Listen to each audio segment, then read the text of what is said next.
Hello, everyone, and welcome back to the English Learning Podcast. Learning English is always easy and fun here. I am Ava, and I am so happy you joined us today. Hey, Ava. It is so great to be here today. I am really happy to talk to our amazing listeners again. I always look forward to our recording days together. I know, me too. How is your week going so far, James? I really hope you had a very peaceful and relaxing morning before we started recording today. It is going well, thanks for asking. But honestly, my alarm didn't go off at 6 like usual. So I woke up late and had to run around the house in a total panic. Oh no, that is the absolute worst feeling. Waking up late completely ruins a peaceful morning. But tell me, did you actually miss your morning coffee? No way. I never miss my coffee, Ava. I just made it really fast and drank it while I was literally putting on my shoes. It was incredibly stressful. That sounds so stressful, but it is actually a perfect example for our topic today. We are talking about how to correctly describe your day in English. You are so right. It is something we do every single day with our friends, our family, and the people we work with.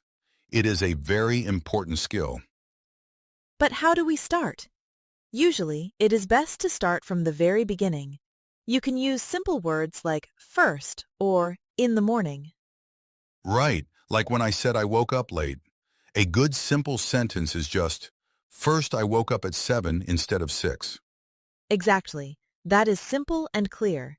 And then you can use transition words like then or after that to move easily to your next daily activity. Those words are like glue for your sentences. So I could say, then I made some quick coffee and left the house in a hurry. Perfect. See? You are already teaching the English lesson through your very stressful morning story. You are a natural. Hey, I try my best. But what about a normal day when things actually go right? How would you describe a perfect morning? On a normal day, you might say, first, I wake up and stretch my body. After that, I make a healthy breakfast for myself. That sounds much nicer than my morning. What do you usually have for breakfast then? I always need some good food ideas. I usually have some oatmeal with fresh fruit and a warm cup of green tea. It really helps me feel fully ready for the long day. Wow, that is very healthy. I usually just have plain toast with butter. But hey, it is very fast and easy to make. Toast is great too. The important thing for our listeners is the grammatical structure. We use the present tense when we talk about our daily routine. Ah, that is a very important detail. So, if it happens every day, I must use I wake up, not I woke up. Exactly. Use the present tense for your regular routine, but you must use the past tense if you are talking about just today or yesterday. That makes total sense. So I would say, every day I drink coffee, but yesterday I drank tea. That is a great rule. Yes, you got it. It is a very simple grammatical rule, but it changes the meaning of your sentence completely for the listener. So, after breakfast, what is the next step in a standard day? Usually people have to get dressed and go to work or school, right? Right, and a really great phrase to use here is get ready. For example, you can say, I get ready for work at 8 o'clock. Oh, I love that phrase. Get ready can mean brushing your teeth, getting dressed, or even packing your work bag. Exactly. It includes everything. It totally saves you from saying 10 small, boring actions in a row. That is very true. Nobody wants to hear a long list of every single time you brushed your teeth, right? Exactly. We want to keep the conversation moving naturally. So after you get ready, how do you talk about traveling to your job? Well, you can formally say, I commute to work. Or you can just simply say, I go to work by car, or I take the bus. Simple is always better. Phrases like, I take the train, or I drive to work are excellent options for fluent conversations. For sure. Personally, I always drive to work. And the city traffic is usually a bit heavy in the morning. Traffic can be so annoying. Do you listen to anything in the car to pass the time? Waiting in slow traffic can get really boring. Oh, always. I listen to fun podcasts or some upbeat music to keep me awake and happy during the long drive. That is a great habit. Maybe some of our amazing listeners are listening to us right now during their morning commute. I really hope so. If you are driving your car right now, please keep your eyes on the road, but enjoy the English lesson. Yes, safety first. So, once you successfully arrive at your office or school building, what do you say next? You can say, I arrive at work at 9 in the morning, or, much more casually, I get to work around 9. Get to is very common in spoken English. I get to school, I get to the office, I get to the gym. It really is. I use get to all the time without even thinking about it. It just sounds so incredibly natural. It does. And then, during the middle of the day, you probably take a short break or eat lunch with your friends. Oh, lunch is my absolute favorite part of the workday. I usually have my lunch right at noon. I knew you would say that. Who do you usually eat lunch with when you are at the busy office? I usually eat with my coworkers at a small cafe near our building. We like to chat, drink coffee, and completely relax. That sounds lovely. Notice how James just said co-workers. That is a fantastic word for the people you work with. Right? It is much better than saying the other people at my job. It sounds far more professional and fluent. Definitely. Using professional words like co-workers shows that you are really building a strong vocabulary. And what about the afternoon, Ava? How do you describe the hours right after your lunch break? Well, the afternoon is usually when I really focus on my big projects. I might simply say, in the afternoon, I finish my tasks. That is good. You can also talk about meetings. For example, I have a big meeting with my manager at 2 o'clock. Meetings can sometimes be very long and boring, but they are a big part of the day for many working people. They really are.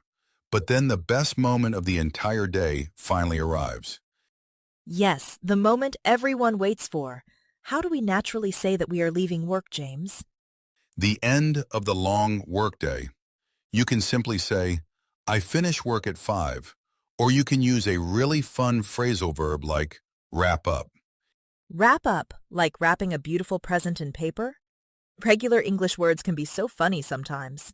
Yes, they really can. To wrap up just means to finish or complete something successfully. Oh, I see. So I can correctly say, I wrap up my work around 5 in the evening, and then I head home. Yes, head home is another fantastic natural phrase. It simply means to go in the general direction of your house. I use head home every single day. It sounds much warmer and friendlier than just saying, I go to my house. It really does. It feels like you are looking forward to finally relaxing after a long, hard day of working. Speaking of a long day, this is a great moment to pause and talk directly to our amazing listeners. Oh yes, if you are enjoying this natural conversation and learning new phrases today, please take a second to like this video. And do not forget to subscribe to the English Learning Podcast. Share this episode with a friend who is learning English. We love reading your stories. So today, please leave a comment below telling us what time you usually wake up. Yes, tell us your morning time. I promise I will not judge you if you wake up really late like James did today. Hey, be nice. But yes, we really want to know. Now, let's get back to the relaxing evening routine, Ava. So after we head home, what do most people do next? For me, the first thing is changing into comfortable clothes.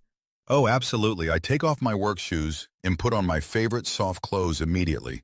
It is a wonderful feeling. Then it is time for dinner. Some people love to cook fresh meals at home, and other people prefer to order food. Which one are you, Ava? Do you usually cook dinner, or do you prefer to order delivery from a restaurant? Honestly, I really like to cook when I have the time. It helps me relax after a busy day. I cook simple things like pasta or chicken. That sounds delicious. I also prefer cooking at home. It always feels much healthier and more personal to me. That is great. But what do you do after dinner to wind down before going to sleep? Oh, wind down is a beautiful phrase. It means to slowly relax your body and your busy mind before going to bed. Yes, it is exactly like slowing down a fast machine. I usually watch a little bit of television or read a good book. Me too. I really like to read a chapter of a book with a small cup of warm tea. It helps me sleep so much better. I try to read too, but sometimes I just fall asleep on the couch with the open book completely flat on my face. That happens to the best of us, especially when we are very tired from a busy, stressful day at the office. Exactly. And then finally, the very last step of the day is going to bed. You can simply say, I go to sleep at 10. Or you can say, I am going to hit the sack. That is a very popular and fun idiom for going to bed. Hit the sack. That sounds a little bit violent to say, James. Do not worry, it doesn't hurt. The sack just means the bed. It is a very fun, natural way to say you are going to sleep. I really like that. I am so incredibly tired. I am going to hit the sack. It sounds very fluent and relaxed.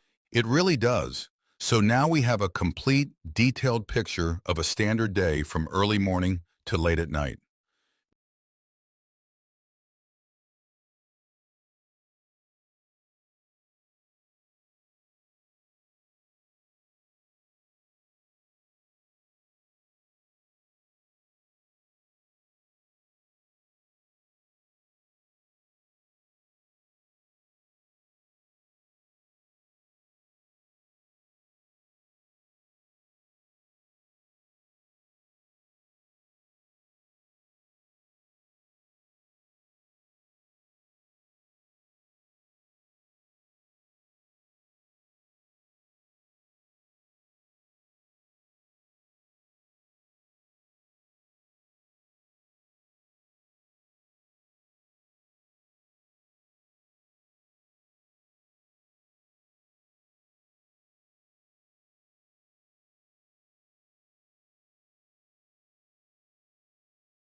We do.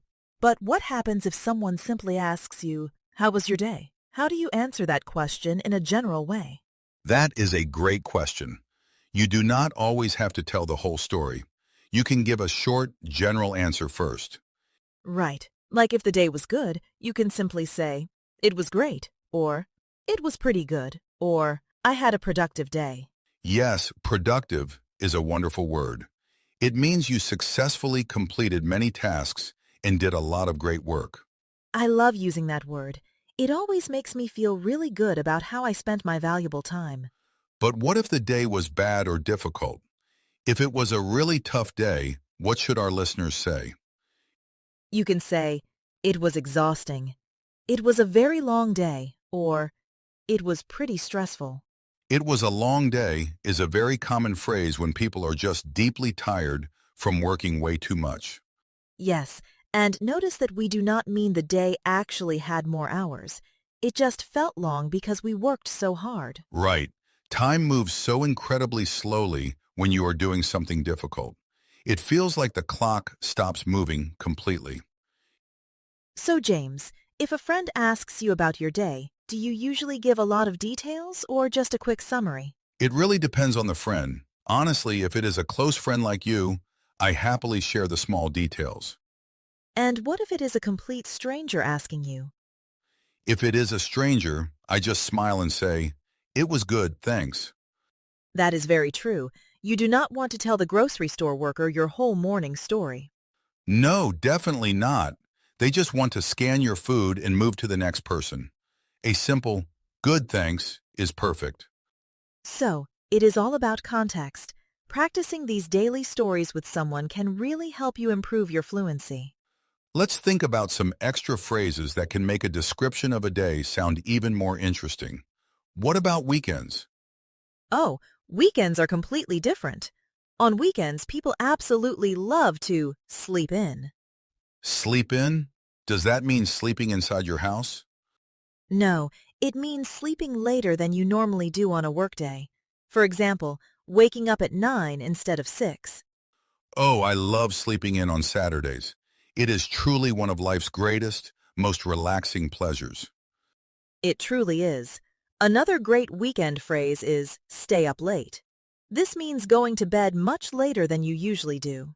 So I can perfectly say, I stayed up late on Friday night watching movies, and then I slept in on Saturday morning.